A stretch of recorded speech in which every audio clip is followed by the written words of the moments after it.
এই অঞ্চলগুলি পৃথিবীর সবচেয়ে জনবহুল স্থান।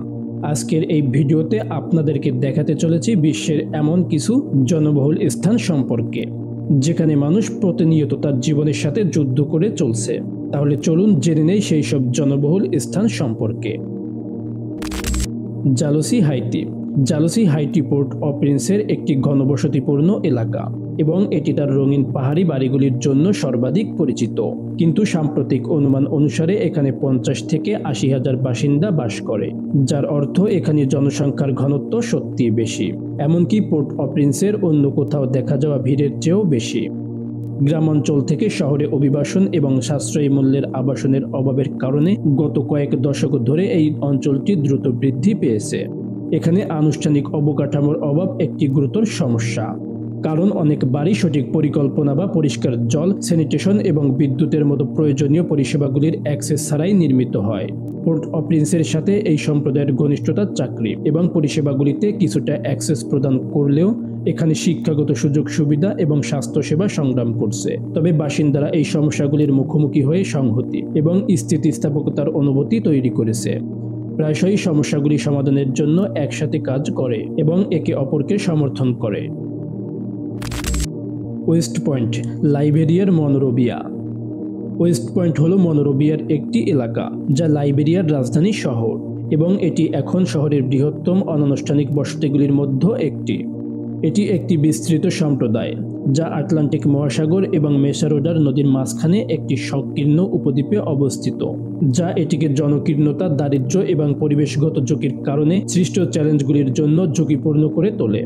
সাম্প্রতিক অনুমান অনুসারে ওয়েস্ট পয়েন্টে প্রায় 75 থেকে 80,000 বাসিন্দা বাস করে, যা এত ছোট জমির উপর নির্ভর করে। এখানে জনসংখ্যার ঘনত্ব সত্যিই বেশি।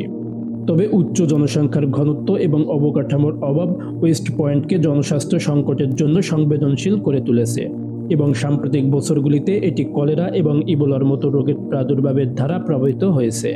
উপদ্বীপের অবস্থানের কারণে পরিবেশগত চ্যালেঞ্জগুলিও একটি সমস্যা হয়ে দাঁড়িয়েছে, যা উপকূলীয় ক্ষয় এবং বন্যার জন্য অত্যন্ত ঝুঁকিপূর্ণ। মং চীনের হংকংয়ের কোকপাড়া। মং হংকং এবং চীনের একটি ব্যস্ততম এলাকা। কোক তার প্রাণবন্ত সেন্টের জন্য পরিচিত, জীবনযাত্রা, ঘন জনসংখ্যা এবং বাণিজ্যিক ও আবাসিক এলাকার অস্বাভাবিক মিশ্রণ। এটি কাউনুল উপদ্বীপের ইয়োজিমং জেলায় অবস্থিত। এটি বিশ্বের সবচেয়ে ঘনবসতিপূর্ণ এলাকার মধ্যে একটি, যেখানে প্রতি বর্গ কিলোমিটারে আনুমানিক জনসংখ্যার ঘনত্ব প্রায় 1,30,000 জন। এই এলাকার মোট জনসংখ্যা প্রায় 2 লক্ষ, যাদের অনেকেই হংকংয়ে একটি বৈশ্বিক নগর কেন্দ্র হিসেবে স্বীকৃতি দেওয়ার কারণে এই এলাকার প্রতি আকৃষ্ট হয়েছেন। এখানকার রাস্তাঘাট সবসময় মানুষে ভরা থাকে। এখানকার উচ্চ ঘনত্বের কারণে ক্রুসিবল অ্যাপার্টমেন্ট নামে একটি প্রবণতা তৈরি হয়েছে, যেখানে থাকার জায়গাগুলিকে অত্যন্ত ছোট ইউনিটে বিভক্ত করা হয়েছে। প্রায়শই কয়েক বর্গফুটের মতো ছোট জায়গায় পুরো পরিবারকে আবাসন দেওয়া হয়। এত ঘনবসতি থাকা সত্ত্বেও মংকং কেবল একটি আবাসিক এলাকা নয়, এটি একটি প্রধান বাণিজ্যিক কেন্দ্রও। এখানকার রাস্তাগুলি দোকান, রেস্তোরাঁ এবং বিনোদন স্থান দিয়ে সারিবদ্ধ, যা প্রায় 24 ঘন্টা একটি প্রাণবন্ত পরিবেশ তৈরি করে। সান্তা ক্রুজ দেল স্লট, কলম্বিয়া। সান্তা ক্রুজ দেল স্লট ক্যারিবিয়ান সাগরে কলম্বিয়ার উপকূলে অবস্থিত এবং বিশ্বের সবচেয়ে ঘনবসতিপূর্ণ দ্বীপ হওয়ার রেকর্ড রয়েছে। সান বার্নার্ডো দ্বীপপুঞ্জের অংশ। এই ক্ষুদ্র জমির আয়তন মাত্র 2.5 একর, কিন্তু এটি আনুমানিক 1200 থেকে 1300 জন লোকের বাসস্থান। দ্বীপটি সরু পথ দিয়ে ঘেরা, ঘরবাড়ি একে অপরের সাথে ঘনিষ্ঠভাবে জড়িত, যা ভবনের একটি গোলকধাঁধার মতো নেটওয়ার্ক তৈরি করে। কৃষিকাজের জন্য জায়গার অভাবের কারণে বাসিন্দারা তাদের খাদ্য এবং আয়ের প্রধান উৎস হিসেবে মাছ ধরার উপর ব্যাপক নির্ভর করে। কিছু সম্পদের অভাব রয়েছে, যার অর্থ এটি স্বয়ংসম্পূর্ণ হতে পারে না, যেমন মিঠা পানির অভাব, যার অর্থ এটি মূল ভূখণ্ড থেকে পরিবহন করতে হয়। তবে বিদ্যুৎ মূলত জেনারেটর এবং সৌর প্যানেলের মাধ্যমে সরবরাহ করা হয়, যেখানে বর্জ্য অপসারণ এবং পুনর্ব্যবহারের জন্য সীমিত জায়গা রয়েছে। সকল চ্যালেঞ্জ সত্ত্বেও এখানকার বাসিন্দাদের মধ্যে সম্প্রদায়ের এক দৃঢ় অনুভূতি তৈরি হয়েছে, এবং সুযোগ পেলেও বেশিরভাগই অন্য কোথাও থাকতে চাইবেন না। মালয় মালদ্বীপ। মালয় মালদ্বীপের রাজধানী এবং এটি উত্তর মালয় প্রবাল প্রাচীরের দক্ষিণ প্রান্তে নিজস্ব দ্বীপে অবস্থিত। মালদ্বীপের রাজনৈতিক, অর্থনৈতিক এবং সাংস্কৃতিক প্রাণকেন্দ্র হিসেবে এর জনসংখ্যা 2 লক্ষ এর বেশি, যা মালদ্বীপের মোট জনসংখ্যার প্রায় 3 ভাগের 1 ভাগ। কিন্তু এটি 2.3 বর্গ মাইলেরও কম এলাকা জুড়ে বিস্তৃত। শহরের জনসংখ্যার ঘনত্ব বিশ্বের সর্বোচ্চগুলির মধ্যে একটি, যা আবাসন, অবকাঠামো এবং জনসেবার ক্ষেত্রে উল্লেখযোগ্য চ্যালেঞ্জের দিকে পরিচালিত করেছে। শহরের জনসংখ্যা বৃদ্ধির কারণ প্রাকৃতিক জনসংখ্যা বৃদ্ধি এবং মালদ্বীপের অন্যান্য দ্বীপপুঞ্জ থেকে অভিবাসন। উন্নত কর্মসংস্থানের সন্ধানে লোকেরা মালয়ে চলে আসেন। আবাসন সম্প্রসারণ এবং জনসেবা উন্নত করার জন্য প্রচেষ্টা করা হয়েছে এবং তারা আমূল সমাধানের দিকেও নজর দিতে শুরু করেছে, যার মধ্যে একটি হলো হুলহুমালে উন্নয়ন, জনসংখ্যার চাপ কমাতে নির্মিত একটি কৃত্রিম দ্বীপ। তবুও পৃথিবীতে এর মতো আর কোনো জায়গা নেই যেখানে ঐতিহ্যবাহী মালদ্বীপের রীতিনীতি বিশ্বজুড়ে প্রভাবের সাথে সহাবস্থান করে। ব্যস্ত মাছের বাজার এবং ব্যস্ত বন্দরগুলি দেশটিতে এক আশ্চর্যজনক স্বাগত জানায় এবং উপকূলীয় শহরে বেশ কয়েকটি ঐতিহাসিক স্থান রয়েছে, যেমন 17 শতকের শুক্রবার মসজিদ এবং মালদ্বীপ জাতীয় জাদুঘর, যা জাতির সমৃদ্ধ ইতিহাস এবং ঐতিহ্যের এক ঝলক প্রদান করে। মাথারে, উত্তর নাইরোবি, কেনিয়া।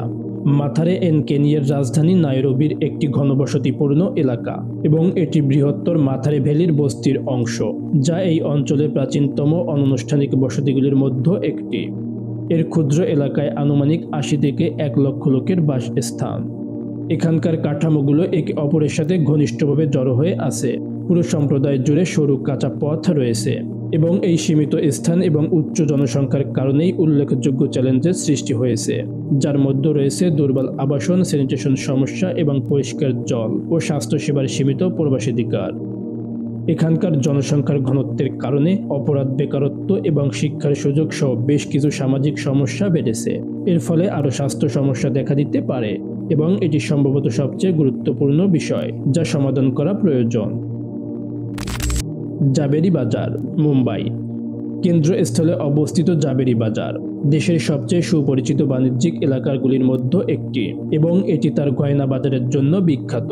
এই বাজার এলাকাটি ভারতের প্রায় সকল প্রধান গয়না সংস্থার সদর দপ্তর অবস্থিত এবং বলা হয় যে দেশের সমস্ত সোনার ব্যবসা এবং লেনদেনের 65% এখান থেকেই উৎপন্ন হয়। এখানে দোকানের ঘনত্ব কেবল মানুষের ঘনত্বের সাথে মিলে যায়, যা একটি প্রাণবন্ত পরিবেশ তৈরি করে। জাবেরি বাজার এবং এর আশেপাশে জনসংখ্যার ঘনত্ব মুম্বাইয়ের মধ্যে সবচেয়ে বেশি। রাস্তাগুলি প্রায়শই সরু গলি দিয়ে চলাচলকারী লোকে ভরা থাকে, যা এলাকার প্রাণবন্ত এবং বিশৃঙ্খল পরিবেশকে আরও বাড়িয়ে তোলে। তবে কিছু চ্যালেঞ্জ রয়েছে, বিশেষ করে অবকাঠামো, যানজট এবং নিরাপত্তা বজায় রাখার ক্ষেত্রে। লালবাগ থানা, বাংলাদেশ। লালবাগ থানা এটিকে ভ্রমণের জন্য সেরা স্থানগুলির মধ্যে একটি করে তোলে। লালবাগ থানা বাংলাদেশের রাজধানী ঢাকার প্রাচীনতম এবং বৃহত্তম পাড়াগুলির মধ্যে একটি। আনুষ্ঠানিকভাবে ঢাকা দক্ষিণ সিটি কর্পোরেশনের একটি অংশ। এটি বিখ্যাত লালবাগ দুর্গের আবাসস্থল, যা 17 শতকের একটি অসম্পূর্ণ প্রতীকী মুঘল দুর্গ কমপ্লেক্স।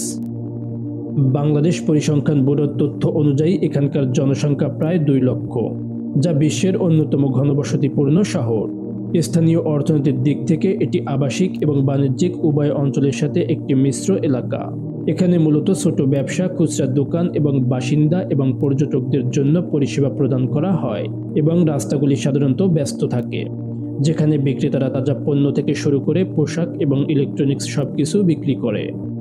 এত বিপুল সংখ্যক লোক থাকা সত্ত্বেও তুলনামূলকভাবে অনেক জায়গায় সুযোগ সুবিধা অনেক ভালো, যেখানে বেশ কিছু স্কুল, কলেজ এবং মাদ্রাসা স্থানীয় জনগণের শিক্ষাগত চাহিদা পূরণ করে।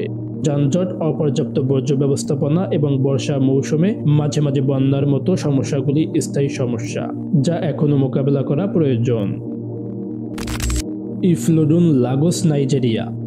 নাইজেরিয়ার লাগোস রাজ্যে অবস্থিত ইফ্লুডেন দেশের সবচেয়ে ঘনবসতিপূর্ণ শহর। 2006 সালের জাতীয় আদমশুমারি অনুসারে এর জনসংখ্যা ছিল 84,000 জন, কিন্তু লাগোসের দ্রুত নগরায়ন এবং জনসংখ্যা বৃদ্ধির পরিপ্রেক্ষিতে সাম্প্রতিক অনুমান অনুসারে জনসংখ্যা উল্লেখযোগ্যভাবে বৃদ্ধি পেয়েছে। 2020-এর দশকের গোড়ার দিকে পরিসংখ্যান প্রায়শই 1.5 মিলিয়নেরও বেশি বাসিন্দা বলে দাবি করা হয়েছিল। ঘনবসতিপূর্ণ আবাসিক ভবন, ব্যস্ত বাজার এবং অসংখ্য ছোট ব্যবসা প্রতিষ্ঠান দেখলে এই সব কিছুই বোধগম্য হয়, যেখানে বেশিরভাগ বাসিন্দা ঘনিষ্ঠভাবে সংযুক্ত সম্প্রদায় বাস করেন, প্রায়শই জনাকীর্ণ পরিবেশে, এবং এর ফলে অবশ্যই পানি, স্যানিটেশন এবং স্বাস্থ্যসেবার মতো মৌলিক সুযোগ সুবিধা পেতে অসুবিধার মতো সমস্যা দেখা দেয়।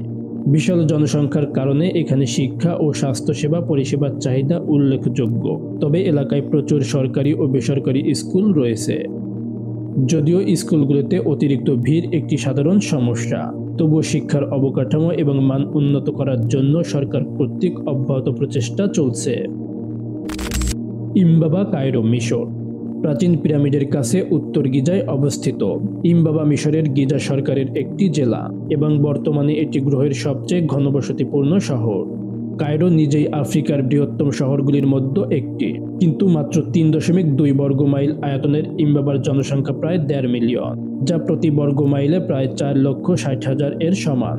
এর ফলে বিভিন্ন ধরনের পটভূমির মানুষদের নিয়ে একটি আশ্চর্যজনক সম্প্রদায় তৈরি হয়েছে, যেখানে দীর্ঘদিন ধরে প্রতিষ্ঠিত পরিবার এবং নতুন বাসিন্দারা কর্মসংস্থান এবং উন্নত জীবনযাত্রার সন্ধানে এই অঞ্চলে চলে এসেছেন। ইমবাবার স্থানীয় বাজারগুলি সর্বদা ব্যস্ত থাকে, যেখানে তাজা পণ্য থেকে শুরু করে পোশাক পর্যন্ত বিভিন্ন ধরনের পণ্য পাওয়া যায়। বিদ্যমান অবকাঠামোগত সমস্যা, যানজট এবং দুর্বল বর্জ্য ব্যবস্থাপনা থেকে শুরু করে গণপরিবহনের অভাব এবং পর্যাপ্ত আবাসন ব্যবস্থার অভাব, বাসিন্দাদের সাধারণত ঘনবসতিপূর্ণ আনুষ্ঠানিক বসতিতে বসবাস করতে হয়, যা অনিশ্চিত হতে পারে। ইমবাবা তরুণদের জন্য শিক্ষাগত ফলাফল উন্নত করতে এবং আরও ভালো সুযোগ সুবিধা প্রদানের জন্য সরকারের প্রচেষ্টা অব্যাহত রয়েছে। বিনিয়োগ অব্যাহত থাকলেও এই ধরনের জনাকীর্ণতার কারণে মিশর সরকার নতুন রাজধানী হওয়ার জন্য একটি সম্পূর্ণ নতুন শহর তৈরির সিদ্ধান্ত নিয়েছে।